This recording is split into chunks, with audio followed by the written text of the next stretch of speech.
We are honored to have Tara Brach with us, um, who I first met right now for the first time.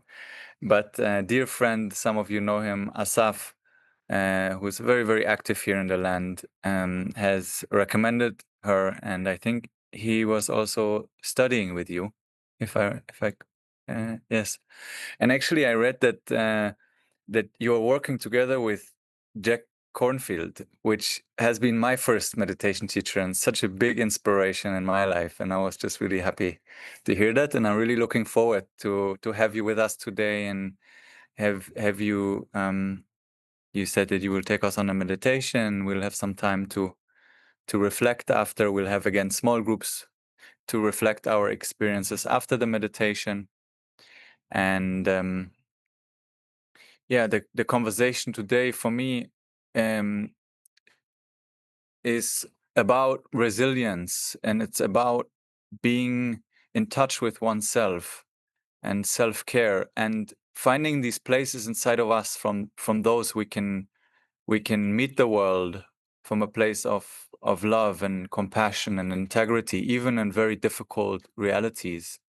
And for me, yeah, it's what we try to bring on these Zooms, as you know, is like voices that are really from the core, from the ground, what is happening, to listen, to witness, and also voices that help us meet all these realities. And one piece is community, and for me, a strong another piece is also how can I hold myself? How can I be in connection with myself to meet the world in the ways that I wish to, and keep also not exhausting myself, not burning out. How can I keep my energy in a way that I can keep walking the path?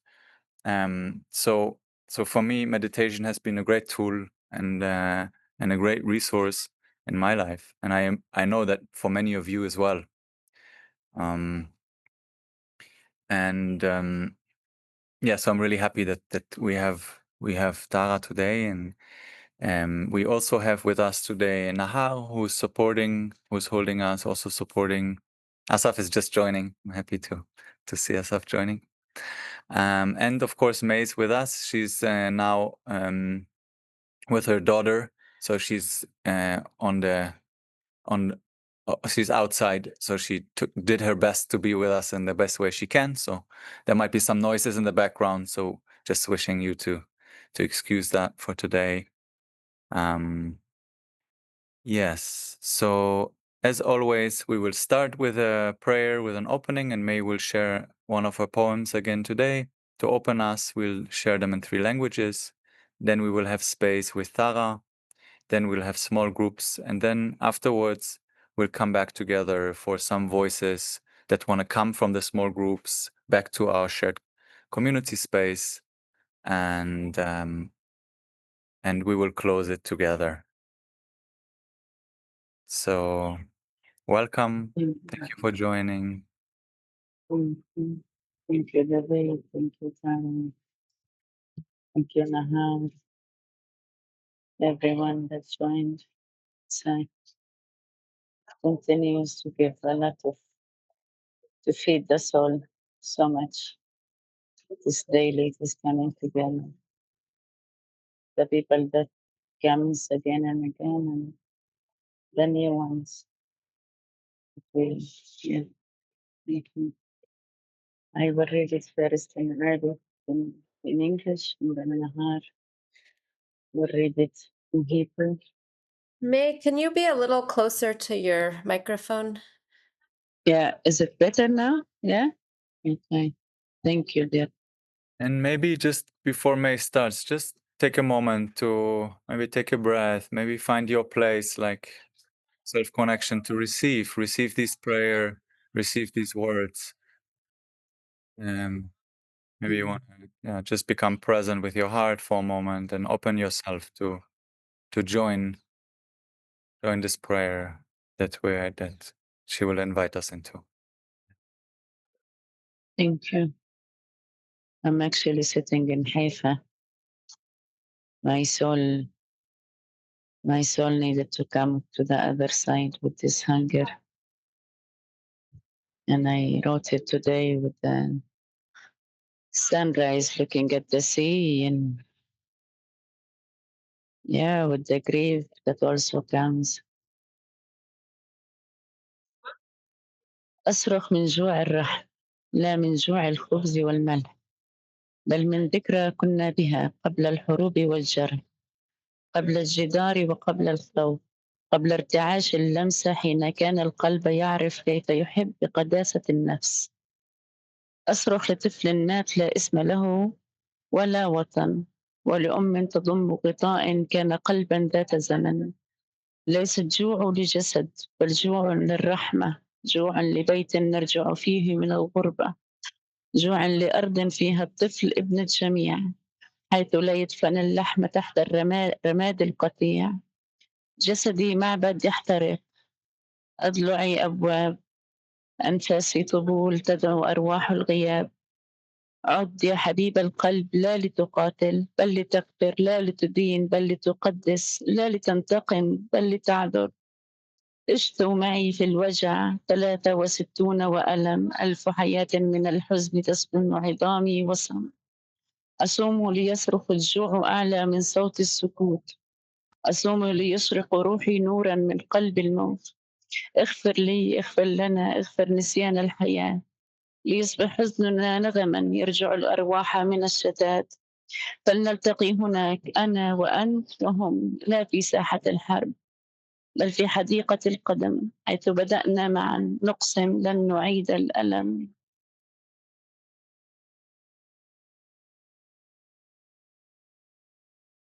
I scream from the womb of hunger, not for bread, but for the memory of us, before the war, before the wars, before we forgot how to touch without trembling. I scream for the child who died, with no name on his lips, and for the mother who still holds a blanket where a heartbeat once slept. This is not hunger for food. This is a hunger for sacred, a hunger for return, a hunger for a world where your child is mine and mine is yours, and no one buries their dreams beneath pumps.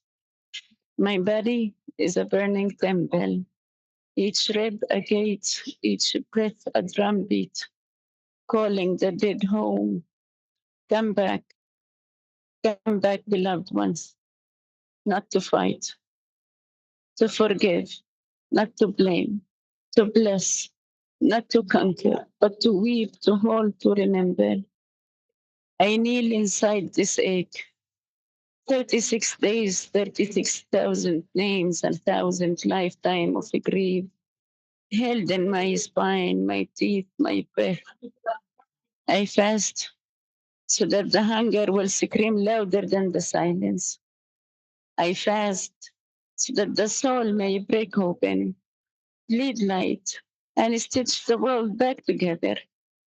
Forgive me, forgive us, forgive the forgetting. Let the drumbeat of sorrow become the rhythm of return. Let us meet there, you, me, them, not in war, but in the garden of our shared beginning.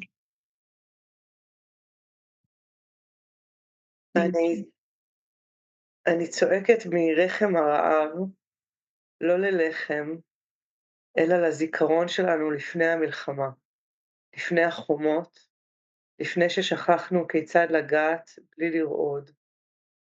אני צועקת עבור הילד שמת בלי שם על שפתיו, ועבור האם שעדיין מחזיקה שמיכה שבה פעם ישן ליבו פועם.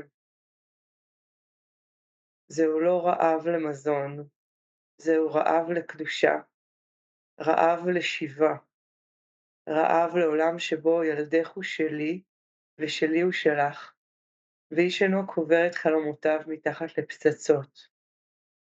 גופי הוא מקדש בוער, כל צלע שער, כל נשימה תוף הקורא למתים לשוב הביתה.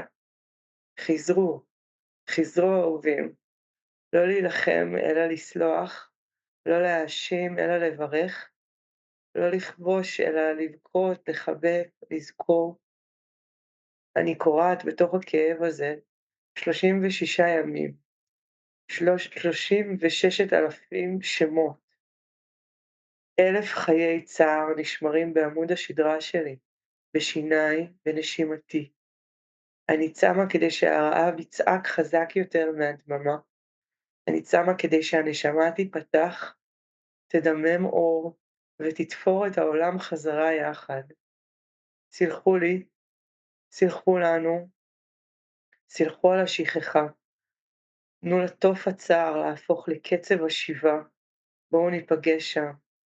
אתה, אני, הם, לא במלחמה, אלא בגן של התחלתנו המשותפת.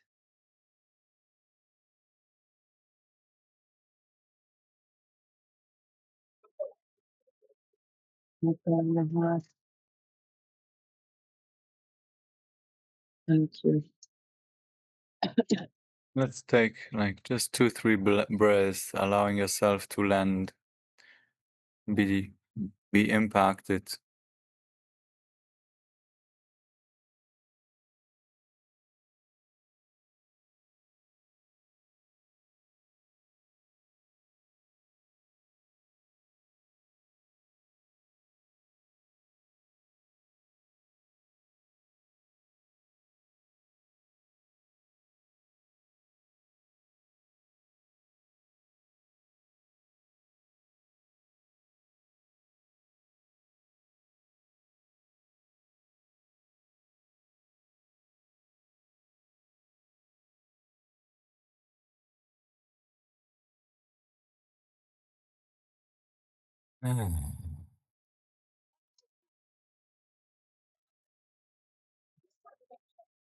My daughter's birthday is on the 28th, and we decided to, upon her request, to come to this side, to be here for her to move around. I have not had such an opportunity with her for so many years, where we could both be here walking together. Normally, she's alone inside the part of Israel. And to be walking here with her and to connect to the community and to notice life and be in hunger and to notice this journey and what it gives to us when we meet, when we sit together, when we also hold the grief together and the pain and the agony and the fear and the worry of how our body is doing. Or am I doing too much? Are my bones showing too much? Do we quit? Do we continue? This is the community for Lily, for you, for myself. SATYAM, it's this truth of us also meeting at this reality of our humanity. Not disagree. This hunger is right to me. It's not only for Gaza. It's more for us. They remember. They know. They are waiting for us to remember Arno. The hostages, they remember. They know. They know. They are waiting for us to remember and know, and not just remember and know, but to stand, to walk toward them, to march toward them, not to sleep for them, to hunger and not to eat for them. This is what they wait for us to do, people in Gaza, humans in Gaza, children in Gaza, mothers in Gaza, women in Gaza, wombs are bleeding. We hunger for us. Here, the ones that can, the ones that can, the ones that can. So they may remind us of who we are.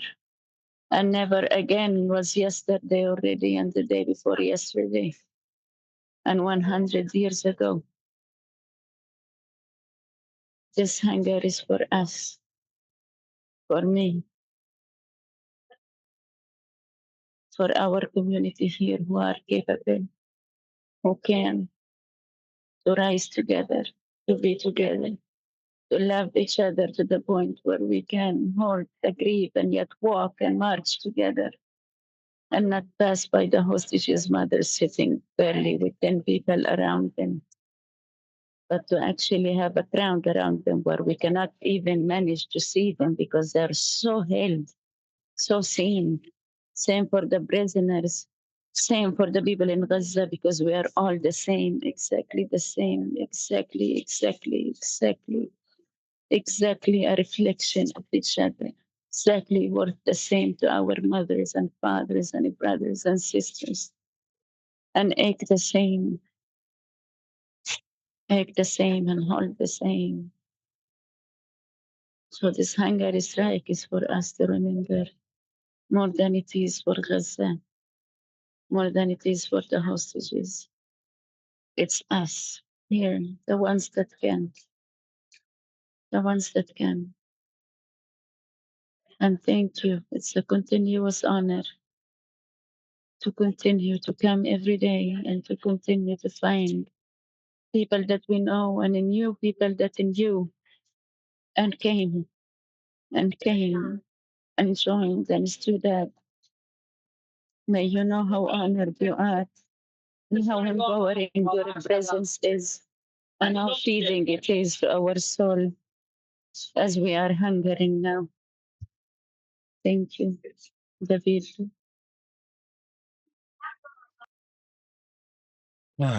Thank you, May.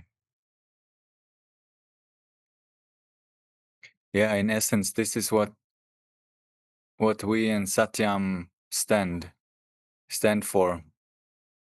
It's the humanity of everyone. It's one life, it's one life. We don't differentiate. And the life of one child is the life of one child. There is no difference. And we deeply understand that how deeply we are connected here in the land and everywhere.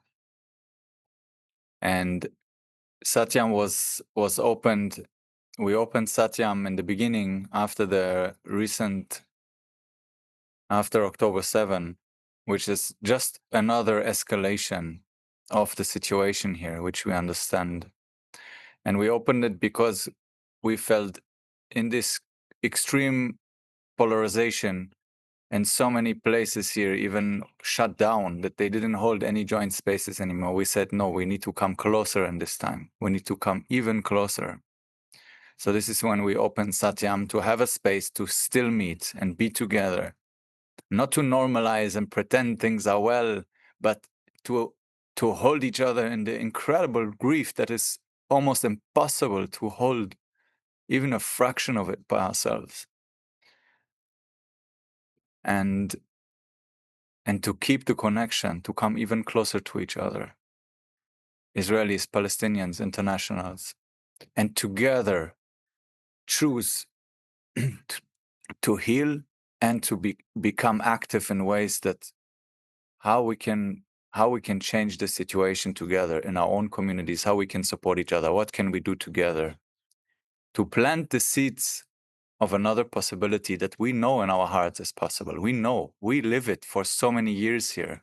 We have so many children already of Palestinians and Israelis having walked the talk. We have had ICOMI for 10 years and we experienced. This was the peace community that all of us, many of us met 2010 to 2018. And we lived together and we met the war inside us and we practiced breaking down those walls inside of us first. And that was part of a big movement here that's happening for so many years. So many people are working towards another reality. And we know it's possible. We know. And we opened SATYAM and together with Talia, who's also here, and with Miriam, and with some other people, and we got so much support. And since then, we hold events, even though everything is happening, we choose, and so many people still choose to come. They're so courageous, oftentimes choosing choosing in the thread of their life to choose to walk the path of peace. And we feel so honored to walk among all of you courageous souls who can hold in your heart a vision for all of us in dignity, all of us in safety, all of us in prosperity, and this is what we in the heart, what we also with this hunger strike, we want to show the world that we're together, standing together. We're not choosing sides. We're for all of life, each and every one. And we stand with those who are suffering right now. And those are the people in Gaza, those are the people in the West Bank, and the suffering and the violence needs to stop. And this is the place when we said we have to put all of our bodies, everything we can, all of our hearts behind this, because it's no more. And it's been 36 days today without food. And for those of you who are like worrying and concerned, we can assure you that we have a medical team supporting us. We're not intending to kill ourselves. We're not intending to even harm ourselves. We're intending to put ourselves in full solidarity and be a voice for those who don't have a voice right now. And we will go as long as we can. And so many of you and around the world have joined us. Hundreds of people have joined the hunger strike, even if it's just for a few days, even if it's just leaving out a meal, to choose not to be in the comfort.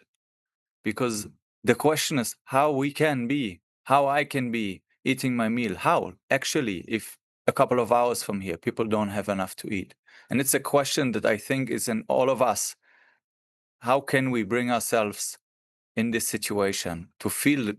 And one of the reasons that we believe in community is because it's so easy to feel powerless alone. So this is why we started the daily Zooms, for us to come together, to be in it together, to grieve together, to acknowledge together.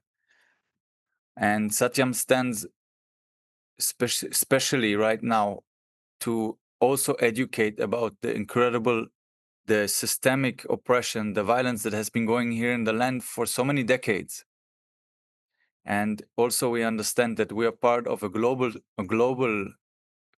journey of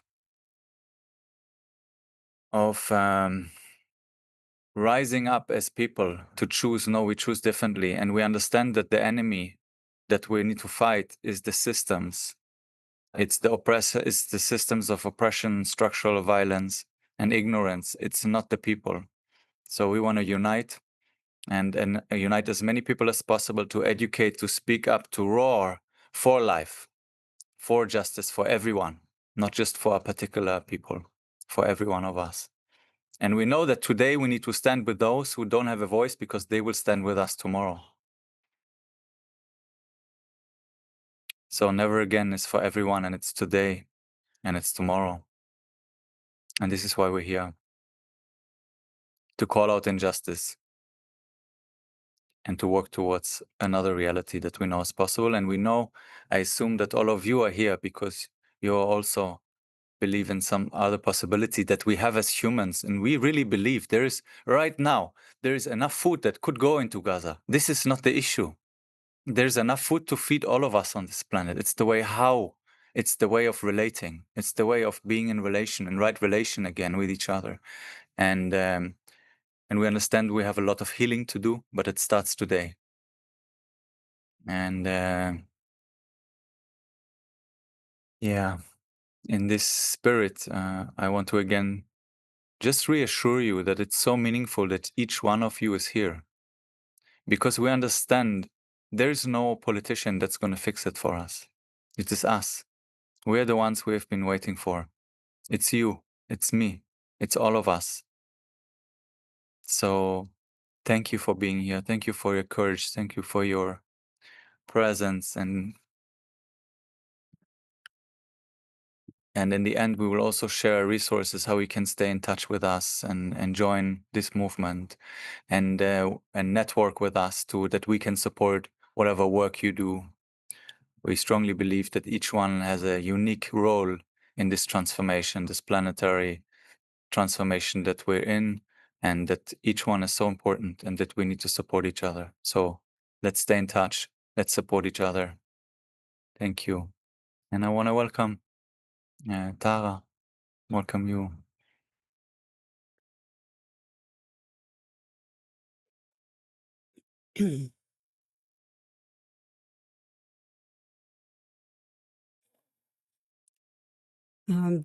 I am really moved, touched, truly a deep bow. David, thank you. Maya, thank you. Each of you, I'm really feeling the sense of honoring this community, the hunger strike, the food solidarity, the vision, the sense of possibility, the ones who can. So, yeah, I love that this is international. And what most gives me hope is that sense of the ones who can is so grounded in this spiritual truth that we're connected. One life. I love how Bill Hooks puts it, that the moment we choose to love, we begin to move towards freedom, to act in ways that liberate ourselves and others. So I feel like there's this choosing to love. And the reality is, David just said it, we're not alone. And it's so easy to feel alone. It's so easy. It's so much our conditioning to forget our belonging. That is the trance, right? That we forget our belonging to our inner life, to this earth, to each other. So I'll speak a bit about what is helping me, kind of feel like waking up through all of this. I mean, here in the United States, and I know some of you, I looked through, some of you are from the United States. We're in this very sharp, rapid descent into, militarized authoritarianism. The progressive movement is fragmented and shocked and paralyzed, and you know it, right? There's such conditioning right now, and I'm just bearing witness. This is the survival brain to lock into fear and into bad othering, into that aversion and that dehumanizing of other. And I know you're aware, because I'm hearing this from May, from David, that if we don't know how to shift from that sense of a bad, evil other into that sense of we, from I to we, if we don't know how to shift into a heart space that can hold others, we can't bring healing to our world. And there's a myth that, as I was listening just now, that came to mind that I want to share with you. I first heard this from Michael Meade. It's this old native story, and it doesn't begin with once upon a time. It begins with this time, right here now. And it says that every human searching for truth, and it lies in a cave nearby. And we don't always find it because we're so distracted by the trance, by anxiety, by reactivity, by the speed of these times. And inside the cave, there's an old woman weaving the most beautiful garment ever imagined. But now and then she has to pause and go to the back of the cave and stir this huge pot of seeds that hold all the seeds of the earth. And if they're not stirred, the seeds will burn and life itself vanishes. Okay?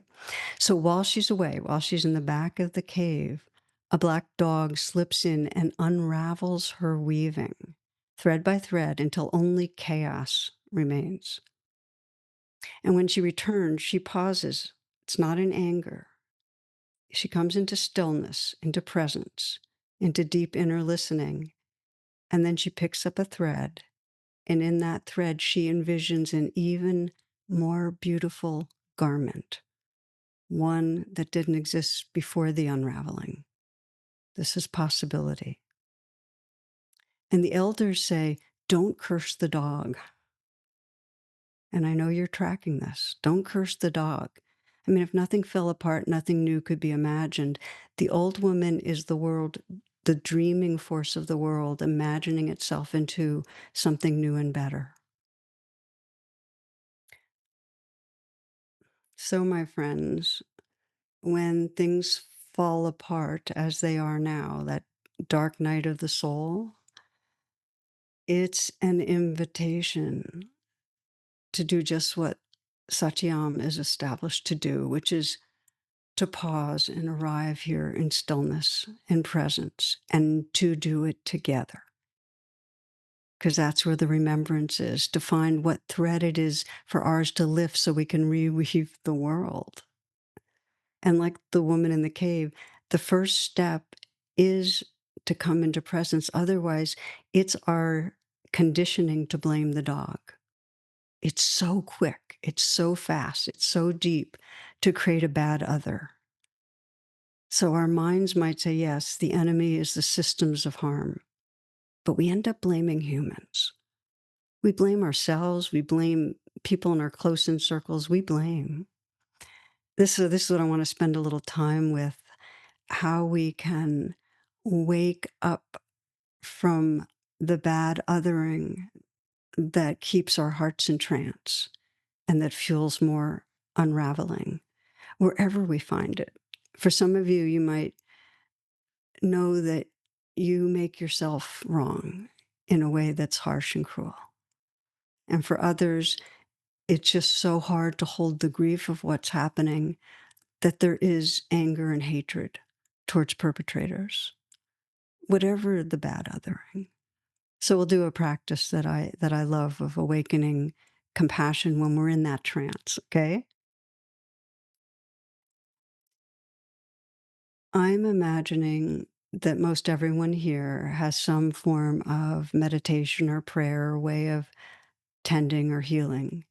So what I'm going to do is just share two key elements that feel crucial in waking up from that trance, blaming the dog, feeling this us, them, to come into an inclusive heart. And I'll tell you the two steps and then I'll just kind of walk through them a little. The first step is learning how, when we're triggered, to go right into our inner life and hold it with kindness. And the second is how to see past the mask when we've got a kind of bad other going on. So I'm going to share personally that, like many, I get caught in the trance. My pattern of reactivity is I bad other when those that are the most vulnerable are violated. That's the reflex, is just an anger, an aversion, like when children are violated right here in the United States, billionaires just cut USAID. It's already estimated to have cost the deaths of 200,000 children, living precious beings, gone. And then daily, and so many of you are so close in that I need to name the buffer of privilege so that it's not as traumatizing, but still breaks my heart. What's going on in Gaza? Just today, reading the paper, it's just unbelievable, unfathomable, horrible. David said the grief that we can only hold a fraction of it, to sense human beings being killed by the military when they're trying to seek water and food. It's hard to be with. So for me, it first goes to outrage and aversion and blame. And by the way, I'll say that we need anger. It's a part of it. One of my dear friends and teachers says anger is initiatory. It's not transformational, but we need it.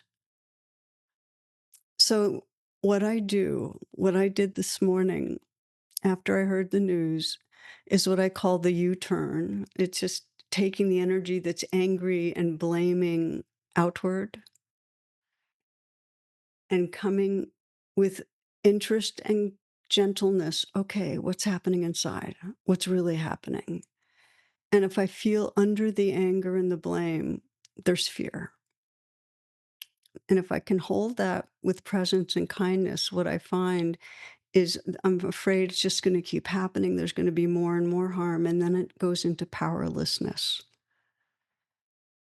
And if I can stay and let that be there and hold that with compassion, I'm putting my hand on my heart because I often do that. I'll sit here and just offer kindness to that.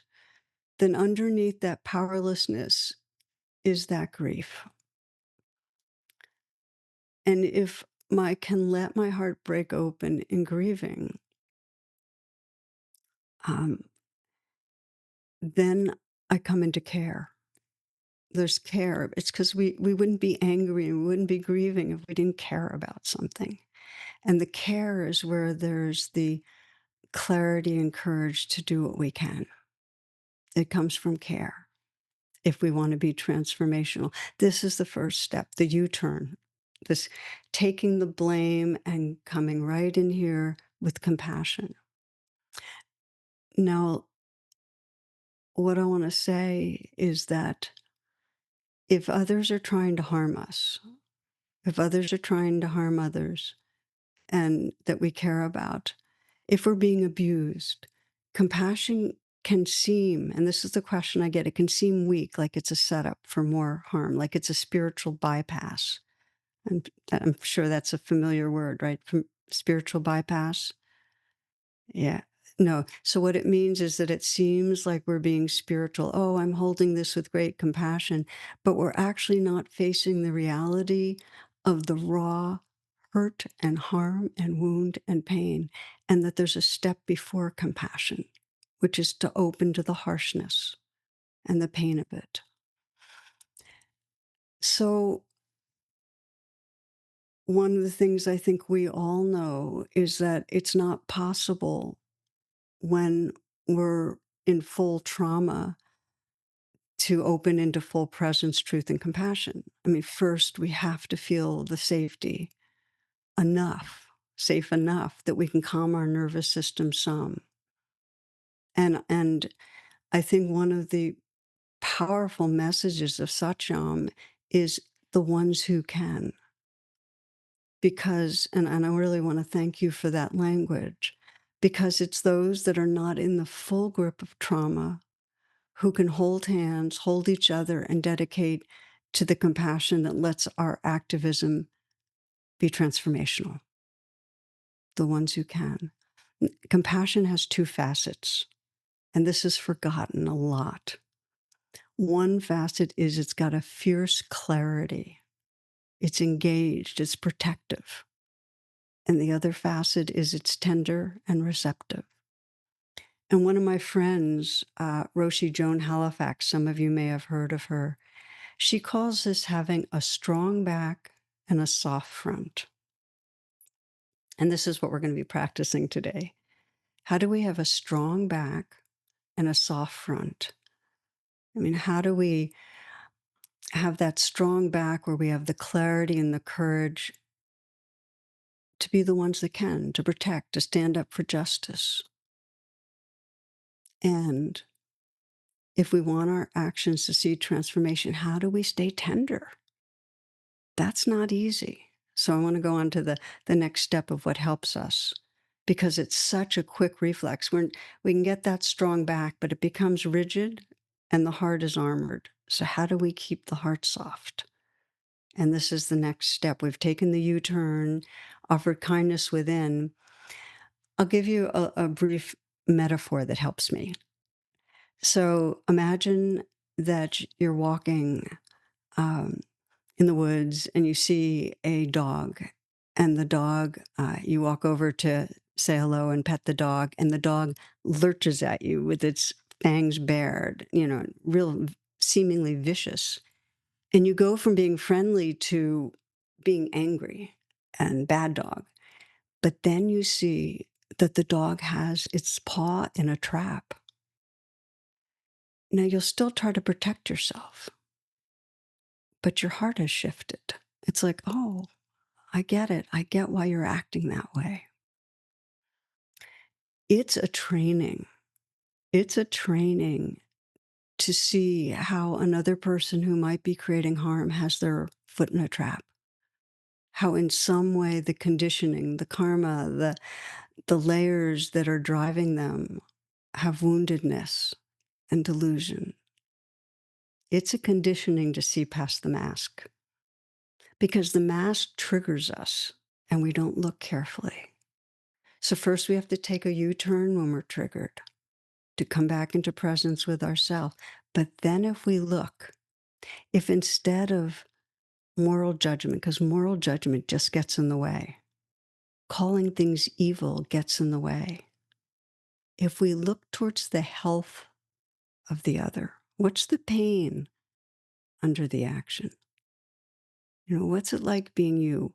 As one of a civil rights icon, Ruby Sales, says, where does it hurt? Can we really ask that? Because we need to see. We need to see how the leg's in a trap. We need to see it for ourselves. When we act in imperfect and harmful ways, how are we hurting? One of my spiritual heroes is John Lewis. He's another civil rights icon. He's also was a U.S. congressman until he died just last year. And I'm bringing him up because he models strong back, soft front in such an inspirational way. He talks about getting into good trouble. In other words, acting on behalf of justice. And a number of us went to rallies all around the United States a few days ago, really kind of mobilizing against the unraveling of democracy and justice and anything that's compassion in our society. It's just falling apart. But he also knew the necessity of a soft front. 60 years ago, and he tells this story. He was attacked in a bus station. He was beaten with baseball bats and badly injured and bloodied. And by the way, he was arrested over 40 times, beaten many, many times, concussions, the whole thing. And in keeping with nonviolence, each time he didn't fight back. So 50 years later, one of the men who had attacked him came into his office with his son and he apologized. He said, I was the one, I did that. And they embraced and they wept. And John tells this story, and then he says, people can change. People can change. David was just talking about it's possible. We humans can evolve towards caring. We can learn to see past the masks, to see what's driving people. We can learn to really see the goodness, the sacredness in each. And I feel like it's courageous to trust this, that we can evolve. And it gives us wise hope. Share one more little story, which is that we've been having a lot of floods here in the United States.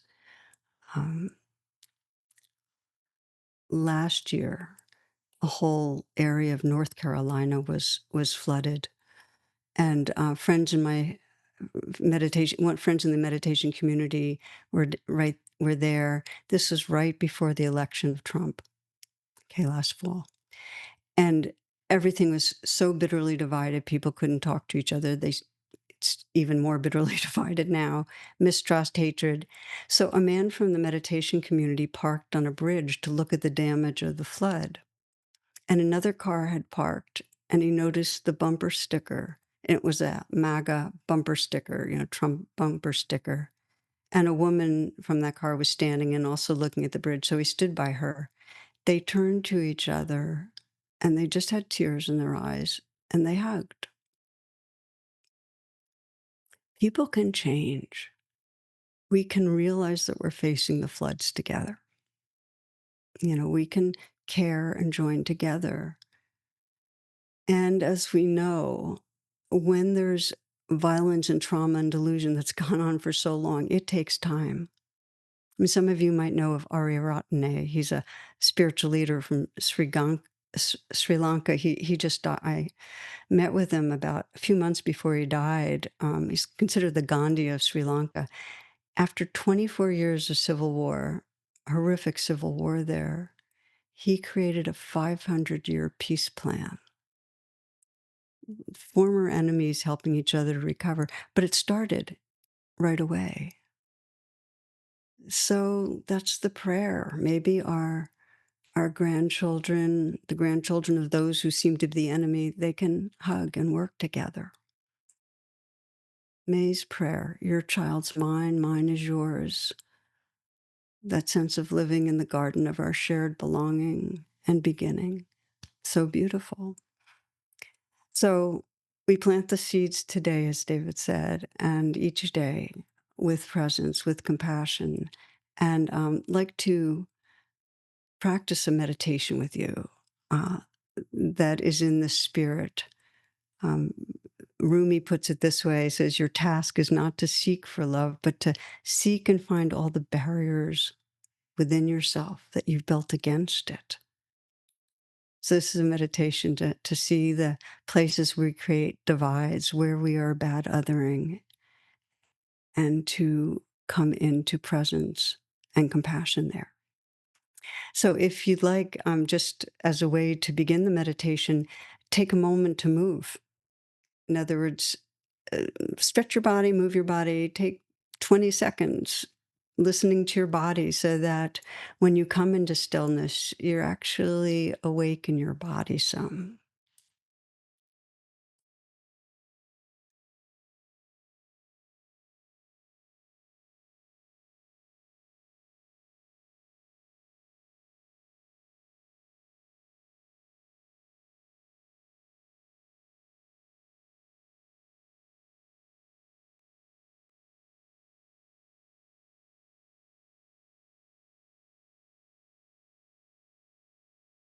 And then come into stillness. You might close your eyes or lower your gaze, let your attention go inward. This meditation is called the Rain of Self-Compassion, the Rain of Compassion. And RAIN's an acronym. It stands for recognize, allow, investigate, and nurture. And many people find that when they're stuck, when they're divided from themselves or others, that this acronym actually is very liberating. So you begin by turning the attention inward. You might feel your breath and take an extended in-breath so that you fill the lungs, the chest completely, breathing in. And then a slow out breath, slow enough so you can actually feel the exhale, letting go, letting go. And then another nice, deep, long in-breath. Hold for a moment. And then a slow out breath. Now feel the letting go of the out breath. Can you feel the sensations of the air at the nostrils? Sense that. And again, another nice, deep, long, full in-breath. Slow out breath, letting go, letting go. And as your breath now resumes in its natural rhythm, a sense that you can scan the body and notice what wants to let go right now. Maybe the shoulders a little, maybe the hands soften. Let the chest be open, relaxing the belly, letting this next breath be received in a softening belly. This breath. And now this one. And gently scanning your life and sensing some place where you get triggered and stuck in reactivity. Or you might be blaming another person or blaming yourself. Not something that's traumatizing. If it's trauma, it'll be too much for this short kind of practice. But it could be something where you're reacting, bad othering, reaction to the violence and suffering around you. Or it might be anger and blame in a personal relationship where there's conflict. Start where we are. Where is there a divide? Maybe you've turned on yourself for a struggle with addiction or something to do with work. Just choose some place where you feel divided from yourself or from another.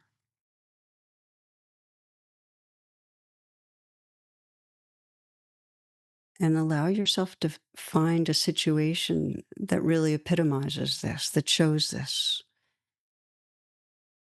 It could be something that's going on outside of you. It could be an interaction that you're having, some of your own behavior. But find a situation that triggers that sense of bad other, bad self. And like you're watching a movie, go right to the frame where you feel most reactive. Maybe you're seeing the look in another person's face or the sound of their voice you're hearing. But sense the worst part of this, whatever's the worst part of this situation, what you're most afraid of or upset about. Because this is where we go into trance. Freezing the frame. We begin rain with recognize, and that means name whatever emotion's most predominant. Mentally whisper it or whisper it out loud. What's the emotion? Is it anger? Is it fear?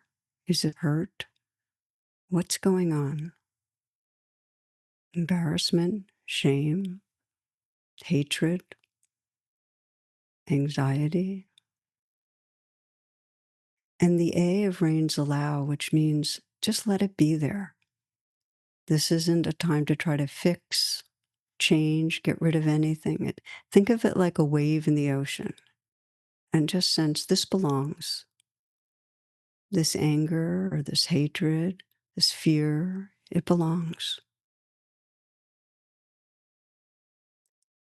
Investigate means you ask, well, what most wants attention inside?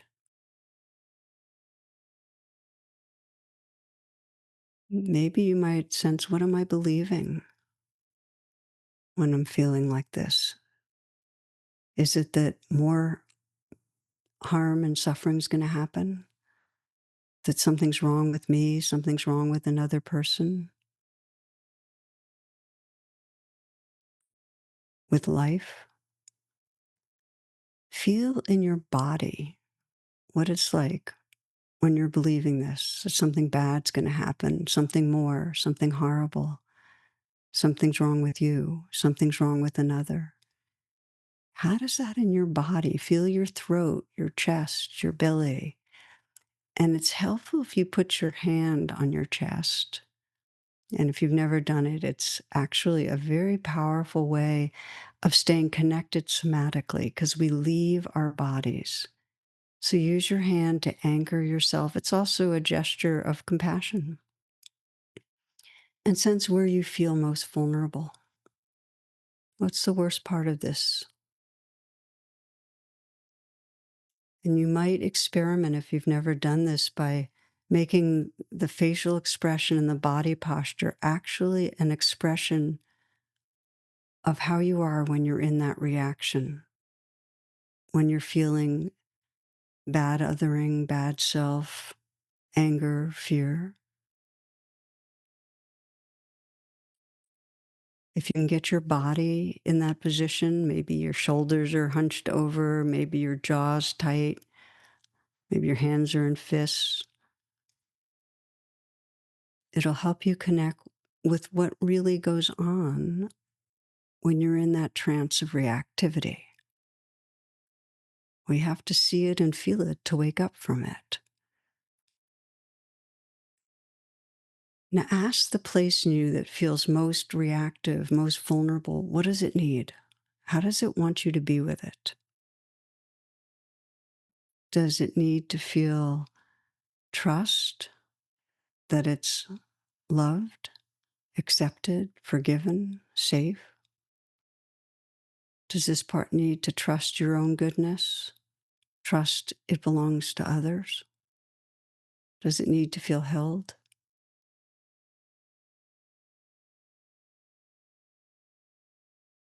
What does the most distressed part of you need? inside to feel.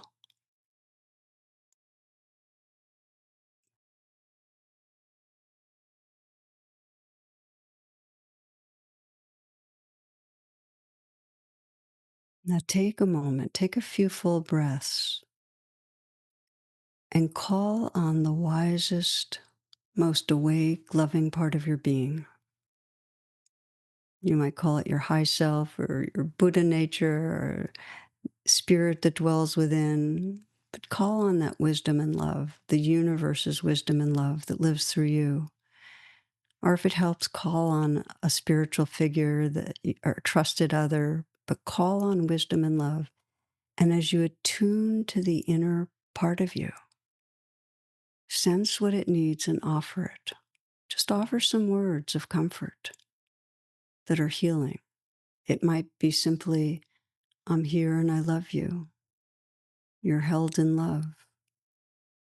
I'm not leaving. Trust your goodness. Trust your belonging. Trust that we can heal. Trust in love.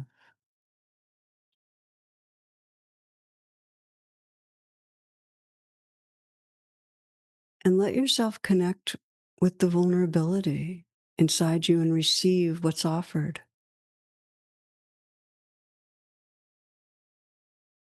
Explore what it means to really let it in. It takes courage. What happens if you let in love?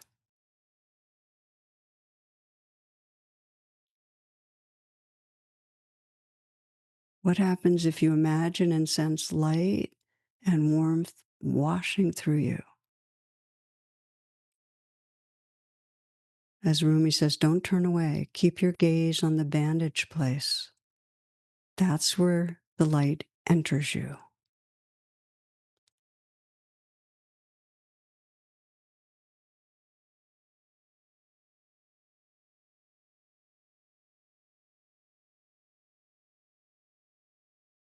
These last few moments, sense the heart space that's here, the presence that's here, who you are when you're not caught in the sense of a angry self or a hating self or a ashamed self, but rather resting in heart space, who we are when we rest in heart space. How this is more true than any story we tell ourselves.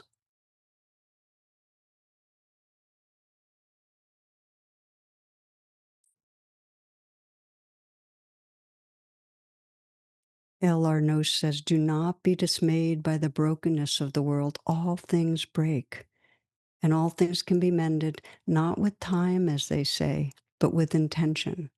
So go, love intentionally, unconditionally. The broken world waits in the darkness for the light that is you.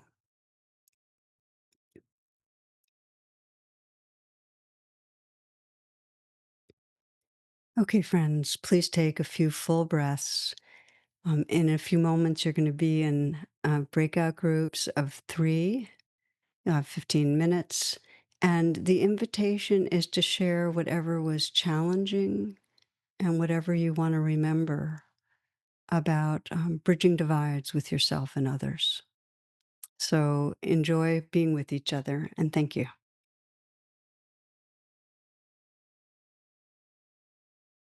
So how does this feel for you, this particular gathering? I'm really enjoying it. Yeah, it's very. I found your invitation very nourishing, and for me, this is such a key piece in the world of activism, which I've also accompanied many other groups that are so strong, standing for something, and how to keep in a place of being resourced, and how to use the relational space to keep resourcing and nourishing and also with oneself. And for me, yeah, it's just and just a particular practice you invited and it reminded me of nonviolent communication, which I'm teaching and has been the foundation of Ikumi, the first community that we held for 8 years. Every year we had big trainings with over 100 people, and that was the foundation of the relational space. And that really made the difference, that we practice to sit with and to speak to observe and to speak and to listen from a place of discernment to ourselves and to each other, and then to meet in the deeper layers is has been really the foundation of all this community. And we were so committed to that because we understood that this is the base. We need to sit and learn how to sit with the pain, how to discern, and how to move with these strong emotions that are so real. And how do we move with anger? How do we not use it to again create violence, but how do we use it to empower ourselves into like feeling everything and connecting to the deeper levels of the grief and the love that's deeper inside, without suppressing, but to actually give space to those emotions, that they can move and we can discover what's underneath it. We can discover the preciousness of the love that we are and that we have for each other, and that we deeply miss each other. We hate each other, but underneath is I miss you. I deeply miss Yeah. you.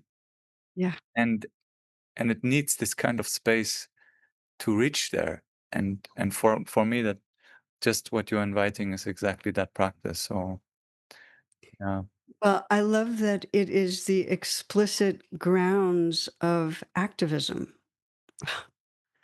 And I think that's what's missing. And, it's really the power of Gandhi and Martin Luther King and the spiritual movements that give us hope are all grounded in that kind of process of inner and with each other training to be in presence and see what's really true and be then responding from a deeper place.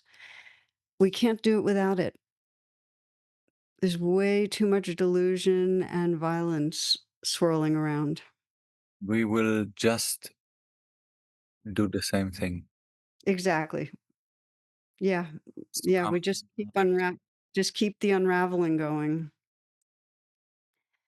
Yeah. So what was the name? I want to write that down. What was your community before? was called Ikumi. Economy or eco? Ikome. East, Ikome. E eco. ECOME. And it was a space. We had much more land.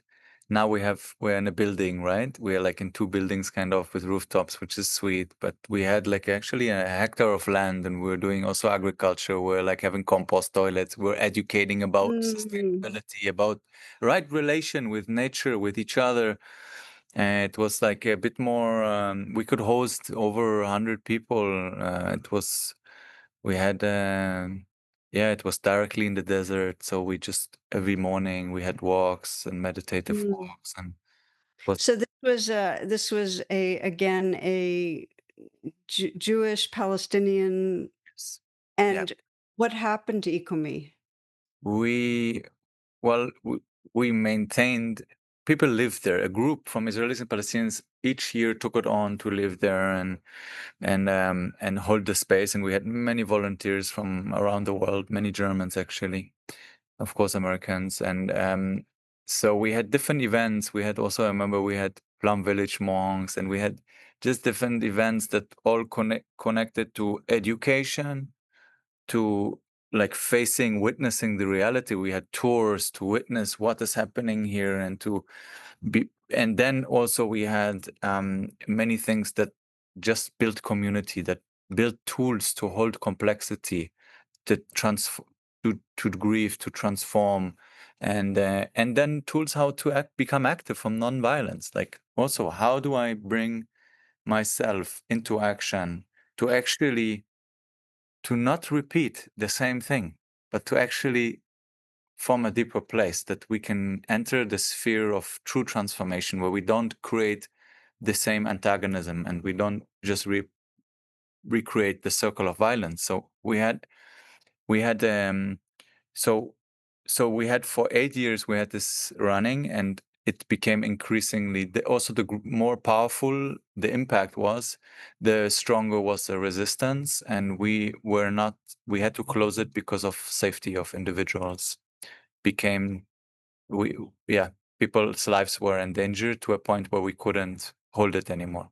We were only financed by grassroots. We didn't take money from anyone else. So it was really a free place. You were welcome. You could just come. You were welcome. The special thing about our work, maybe that's important to say, is the special thing about ECOMI and also SATYAM is that we're in the occupied territories of the West Bank. That means everyone who lives in the West Bank and everyone who lives in Israel can legally attend and go to our spaces. Back in ECOMI times, we could even apply for permits for people from Gaza. We had people from Gaza coming to our trainings. This is not possible anymore, of course. For many years, it's not possible. But that's the special thing about our work, that there's a space that people from the West Bank and from everyone here in the land except Gaza can physically be there legally, even though it's a big threshold for people to go. Like emotionally, in their community, it's connected to, for many people, a lot of fear, but they can. And that's something that's very rare here. We're right now the only space since 7th October that hosts Israelis and Palestinians. We host other organizations that want to do peace work, like a public space that's not a private home. We're the only one, and you can imagine how so challenging it is to hold that. And What is the difference between, I mean, how is SATYAM more safe? You said that it became too dangerous it for was like open individuals. land. People were intruding the space. Our money, we had our money stolen. There was broken in. We had violence coming towards us, and people were interrogated. People threatened, and we didn't know how to defend because we didn't have weapons. There was no weapons, and we didn't allow weapons to be in the space, right? And the environment around it was getting so dangerous that we decided that we had nothing. We had just small fences. People can just penetrate the vicinities. And now we have a home, we have a house. It's in a city. We can lock it. It's different. We were really also in a rural area where it was not. We couldn't hold the safety of people coming anymore. So the difference is you've created now a similar spirit and mission and vision, but it's in the city, not rural, and it feels safer. Yeah, it's not as exposed, Okay. and we're also more. Wow. We're also very young. Like now, we wish again, of course, to go back to the same area and extend the community. But now we are with more awareness and knowledge to how to hold. We were really, really also, really young into peace activism. We didn't have the knowledge that we have today, nor the power, nor also the connections and partnerships that we have built throughout these years. So, it was. Now we have families, the community is much bigger. We understand more our right, we understand more nonviolent resistance and how to be part of the community and how to strengthen safety and to choose strategies of safety like cameras and actually building good fences around us. And that this does not mean disconnection. This means meeting the need of safety for us and others.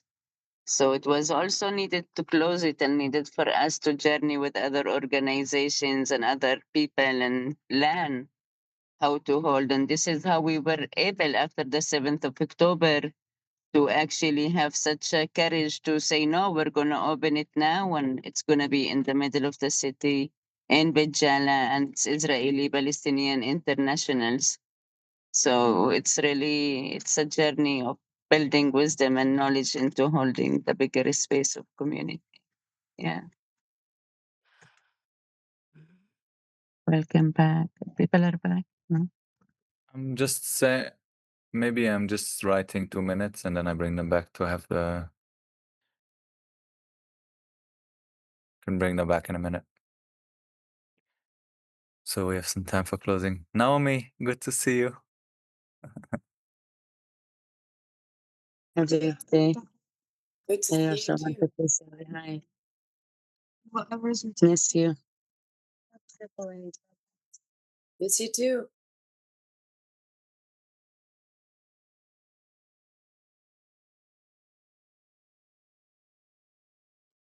David, when we have a chance, we should decide on a follow-up so that, any way I can get behind you, in terms of letting people know and, funds.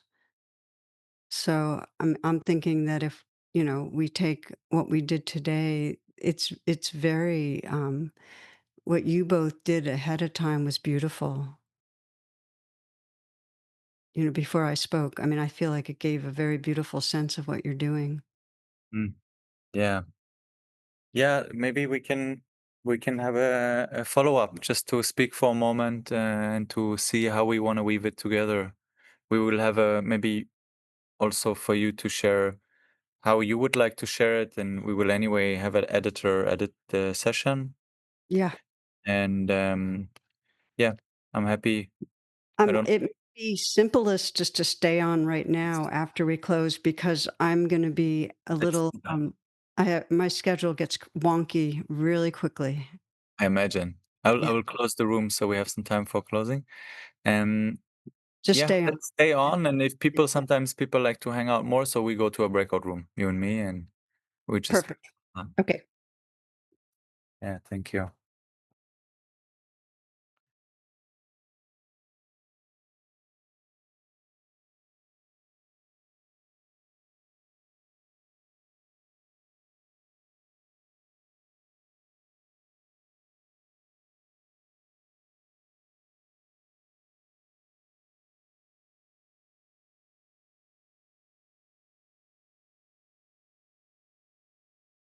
So do you want to facilitate the voices, or you want us to do it?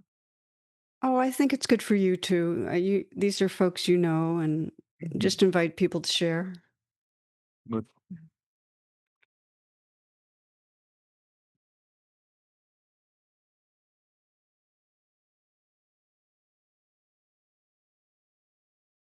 Welcome back. Welcome back, everyone. So we hope you had a meaningful time together in small groups. I see some nodding.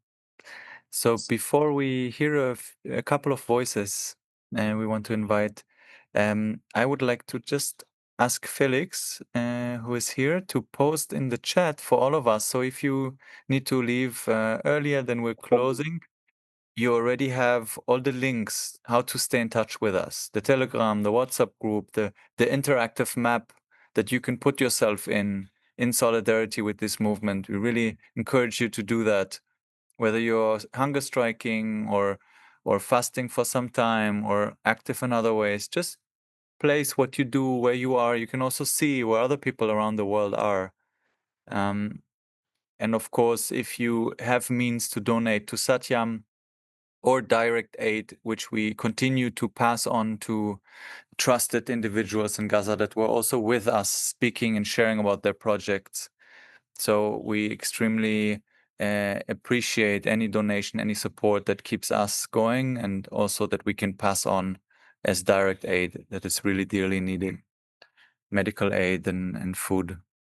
So you will find and also the YouTube channel where you find all the past recordings. Those who are not too sensitive to be shown, you will find them there. So also inviting you to share about them, and again, to invite others, friends and family to join these sessions, to join this movement, to share about it. Yeah. So Felix, you're good with placing them in? I see now. I had Yeah. done, yeah. So Let's hear a few voices before we close together. How was that for you, this journey that Tara took you on? Where did it take you? And also maybe what are some gems that touched you or that you want to bring to our community from your small groups?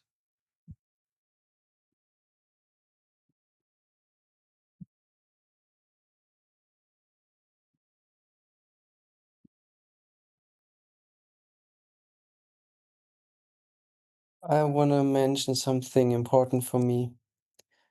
It was a really deep journey today with Tara. I really, really love this.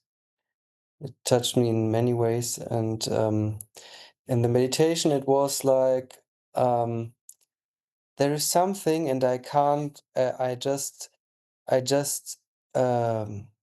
sense the surface of it. It's really hard. It's like a hard. Yeah, something hard like a ball, but a hard ball, and I can't come inside. And when I say something like, um, I'm there because I really I hear this voice, I am here. And in the same time, I don't feel that it comes inside. And this was a little bit, um, I was sad that this is like this, and I just stand with this feeling of this hard surface and just feel. I just want to feel more this hard surface, and this was important for me. And I do it also in my group. They supported me into feeling this surface with me together, and just stand with it and don't find an entry in this. So yeah, I just want to share this. And also, I've got a little question to Tara, because what would you do? Is the question, what would I do if I encountered that hard surface? Yeah, and you don't find something, even when you say something from this voice, and you hear it doesn't touch something inside this. What is the next step for you? Yeah. Well, I first of all, I want to really thank you for bringing that up, because I feel like that happens to a lot of us, that there's something in there that may be tender, vulnerable, but what we really are contacting is that kind of hardness, that wall, that surface. Is that what you're saying? So, what I encourage you to do is say, this belongs to the surface, to the hardness. This belongs. Thank you for trying to protect me. Mm. And how do you want me to be with you? And just try that right now for a moment, Felix. Just if you just bring sincerity and just say, okay, this belongs. Thank you for trying to protect me. And just notice what happens. Mm.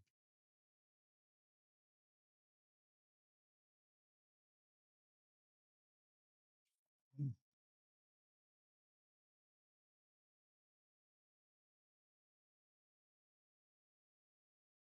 Yeah,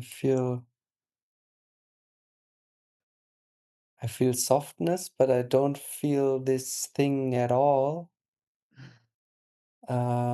This hard surface. So in this moment, I'm not at this point, I think, where I was at in for 15 minutes. So And yeah, so that's really natural. Like things shift. But if you want to stay present with yourself, really respect when it comes. yeah, this was so nice to hear that, to honor it. Yeah. Yeah. Thank I just think of it as kind of a yes meditation, where you're just saying yes to reality. And Yes. the yes can get very gentle, very tender. This was nice. This Yeah. was nice to receive. Thank you. Yeah. Thank you, dear.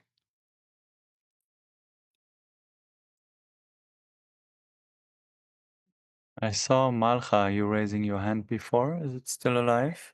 Yeah, well, one of the um,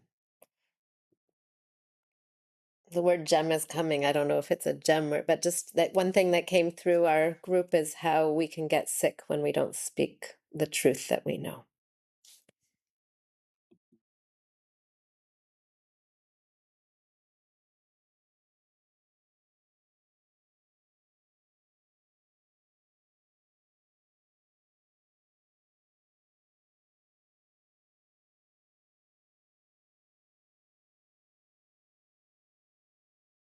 Can I share? Yes, please. Um, the thing that I was working with was um, hatred of my own people, and it's just very.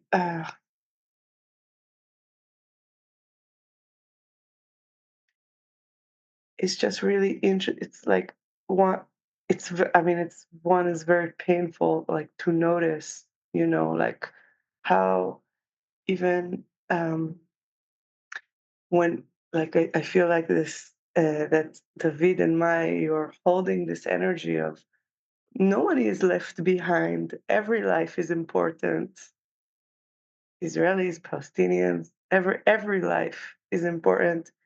And like still like within this, I think the pain is so big that like the heart just is drawn to like choose one people over the other. And it's so hard to like not prefer and and uh,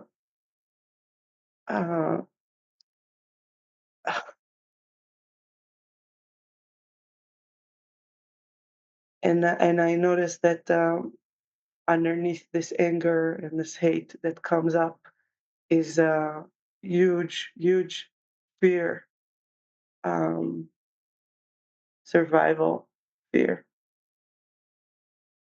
um, survival as a Jew. Um, so it's um, I hope I'm understood. Um, I'm really appreciating what you're saying because you're speaking a truth that um, we do prefer, and we do get drawn to where the anguish is, and we do harden to where the delusion is.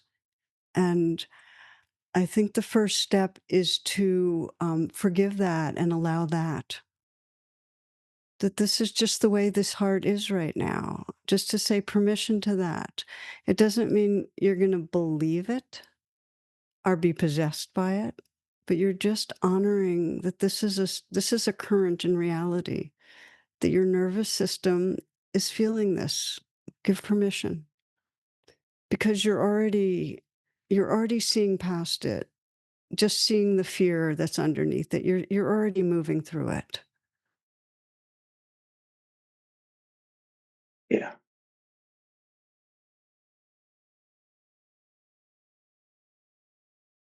yeah. I really I wish for myself to love my people at their worst.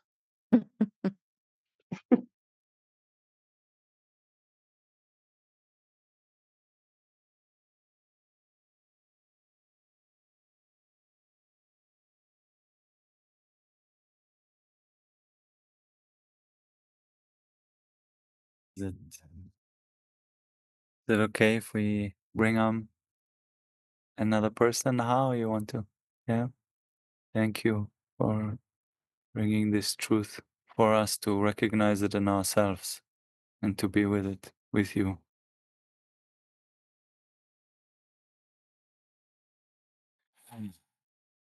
Samar and Basil.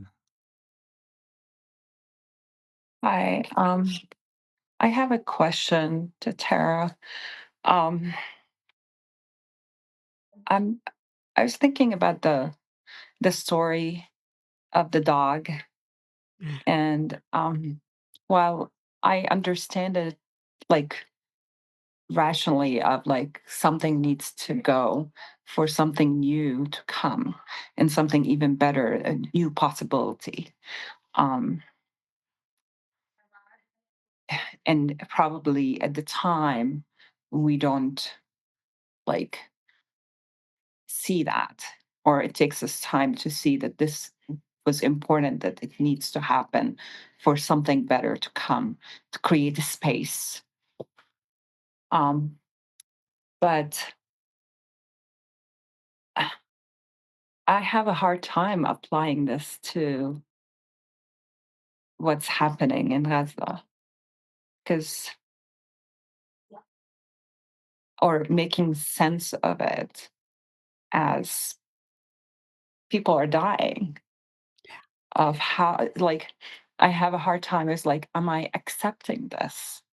Is then like the death become accepted, and I've made peace with just every day people dying as if it's, well, it's needed.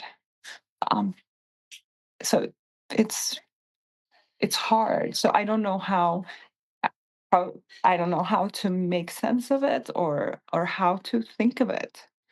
So if you can talk about that, um be great. Thanks. Yeah. Thank you, dear, because I'm really relating to what you're saying. And I don't think acceptance means that our body lets it be okay. I think accept it means that we have the courage to face the reality that this horror is happening, and that there's not an overlay of this is necessary that numbs our nervous system. There's just an understanding that it happens. It's that bare bones that it happens, that we humans devolve and regress into being cruel, and that there's a waking up that's possible. And it doesn't happen because we get numb. It doesn't happen because we avoid grieving. I think we have to be shattered by it, to be honest. I mean, I think we have to feel crushed by it. I think I have to cry pretty much every day. But that's part of accepting that it's happening, it's real. And then we get our hearts broken open, and some deep wisdom and love helps us find our way to something else. So I don't even like the feel, even calling it necessary. I think that adds something, like it removes us, it distances us from a horror. I think my takeaway from the myth is that not to blame the dog, not to get waylaid in more hatred and more blame, but to sense what we care about, what we cherish, and take that thread and start trying to build towards that. So I hope that's helpful. And thank you. Thank you.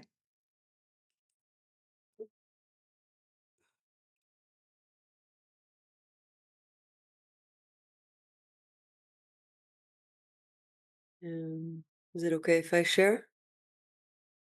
Yes, please. Um, wow, everything everyone shares is very resonant. As someone who lives in Israel, I'm also struggling with hating, and I don't even connect anymore to any identity really other than human being. I really struggle with this feeling of despair. And this is what I went to today because it's a very prevalent feeling that I touch every single day living here. And it's very unbearable. It's a very unbearable feeling that almost goes into a freeze because it's so unbearable.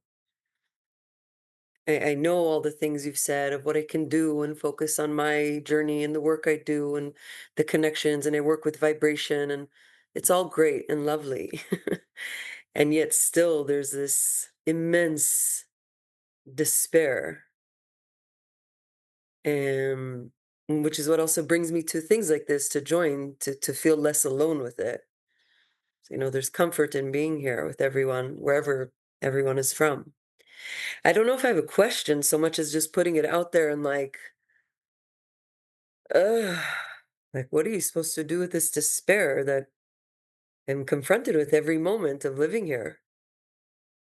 Like, stuck here. I can't leave. I'm just curious, maybe by hand raise, how many have touched into a lot of despair?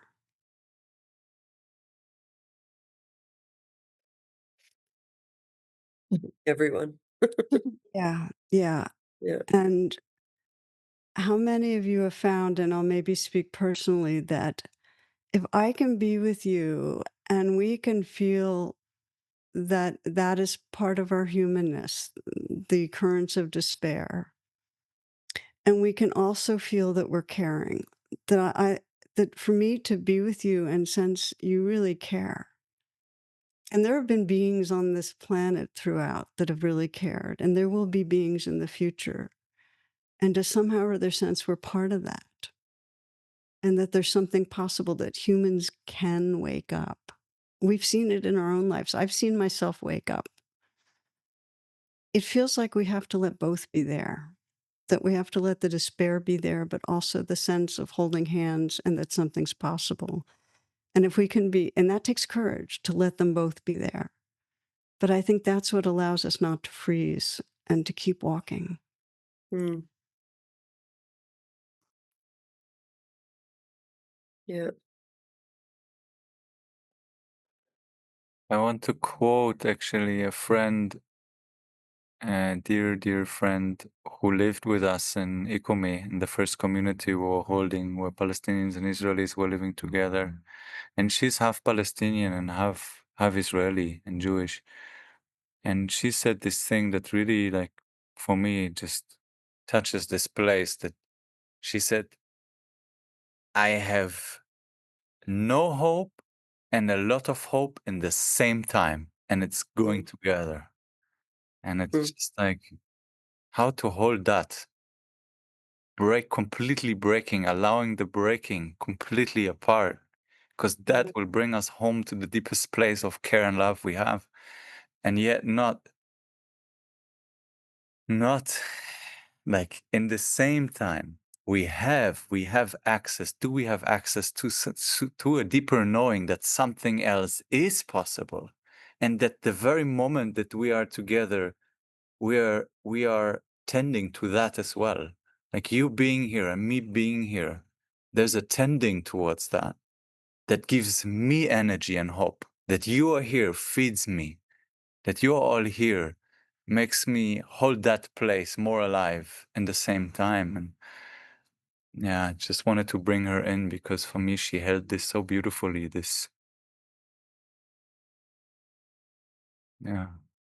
Yeah. I can relate to that. Oh, thank you. Yeah. Thank you. Thank you, Tara. So we're a little bit over time, and there's another hand that was raised from Gil, and I wonder, like, Tara, do you want to take another voice or? Yeah, so this will be our last Yeah, person. Yeah, thank you. still one more. Hi. Uh, as every time I get the privilege to be here and be in this talk, and today, thank you, Tara, and thank you, everybody. It's a big talk today.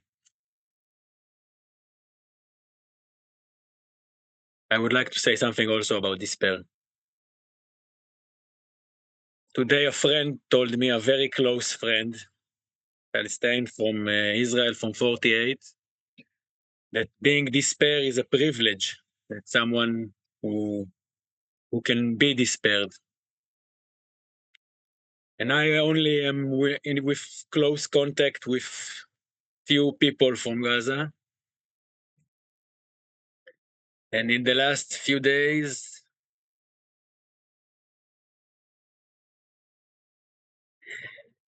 it got much worse. And I have a privilege here to be despaired.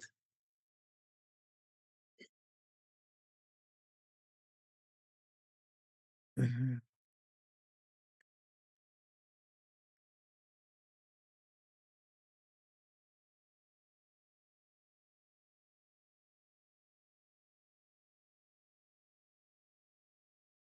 one of the precious things about SATYAM community is it gives a feeling that we are a part of a action, of a direct action. It's not a virtue signaling. It's not a protest. Some of us are hunger striking. Others are doing what they can do. I feel like holding on to my desperation is like getting the hug from the bear, like getting a bear hug. But I cannot be the privileged one who gets to be despaired. And whether you are hunger striking, whether you are writing a love letter to your congressman or woman or senator, those of us who are not here in Palestine, we must do something. Direct peaceful action. Desperation, I struggle with it the whole time, but it is our privilege to have. The people who don't have a choice cannot have desperation. They don't have that choice. They struggle.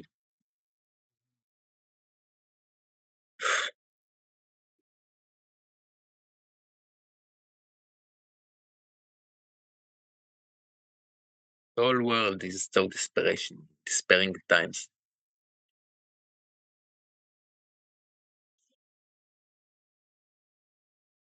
I really don't know what to say.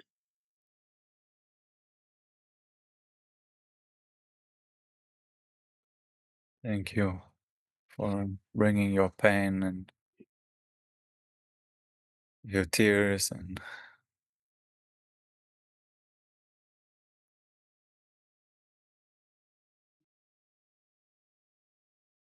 and struggling for words, because I can really meet you in the lack of words.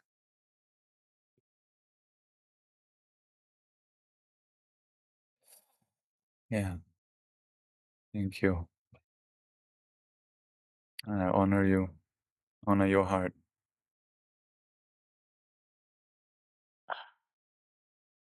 Honor your willingness to not look away and feel.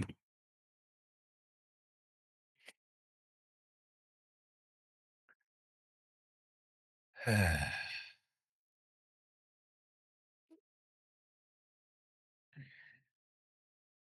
wonder if there's a prayer or a song or something maybe gentle that is here in the space that can come as bringing us, uniting us in this place of beyond words and being with it, being with the grief, being with the pain, and at the same time with the deep care that is inside of it, that unites us also to come here. The will to show up.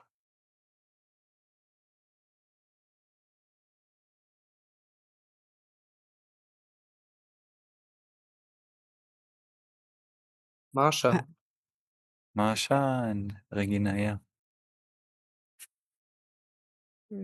I can sing a wordless melody if you would like. Yeah. And Masha, you also raised your hand? Did you Yeah, also? I was going to offer a wordless melody. I'll let Marcia do it. Thank you. Going from Shlomo. Yeah, yeah, yeah, yeah, yeah. Yeah, yeah, yeah, yeah, yeah. Yeah, yeah, yeah, yeah, yeah. Yeah, yeah, yeah, yeah, yeah, yeah. Ay, ay, ay, ay, ay. Ay, ay, ay. Ay, ay, ay, ay, ay. Ay, ay, ay, ay, ay, ay, ay, ay, ay, ay, ay, ay,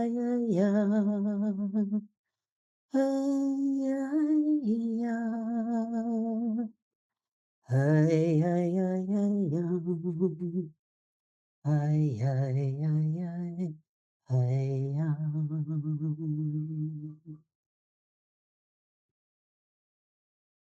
Thank you.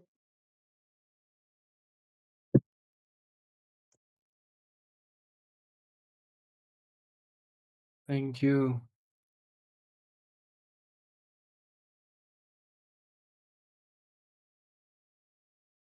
We deeply honor each one of you. Deeply, deeply.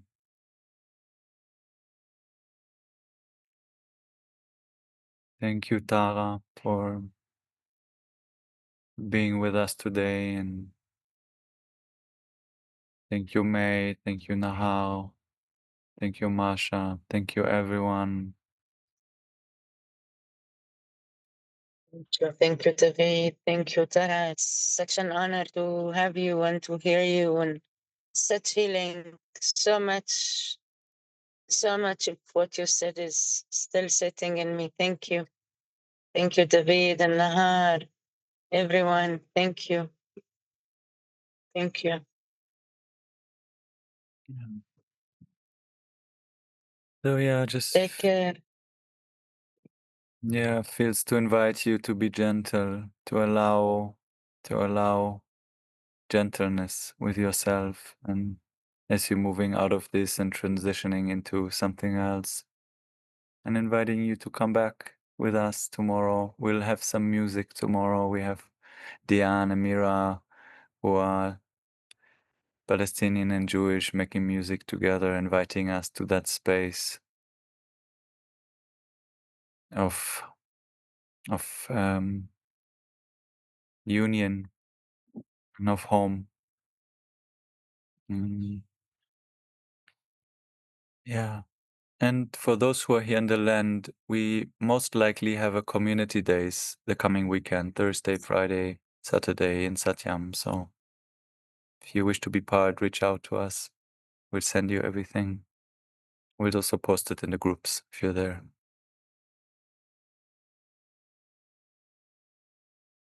You have any last words, Tara, you want to give us?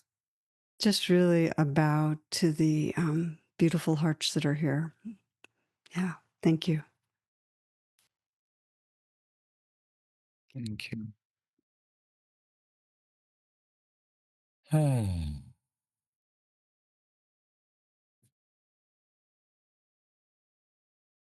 So yeah, it's beautiful to stay in this community. Yeah, I see. So beautiful each time. Just people just stay, right? It's just so nourishing to be together in this. So actually, I don't want to rush you to leave. You can stay a little more.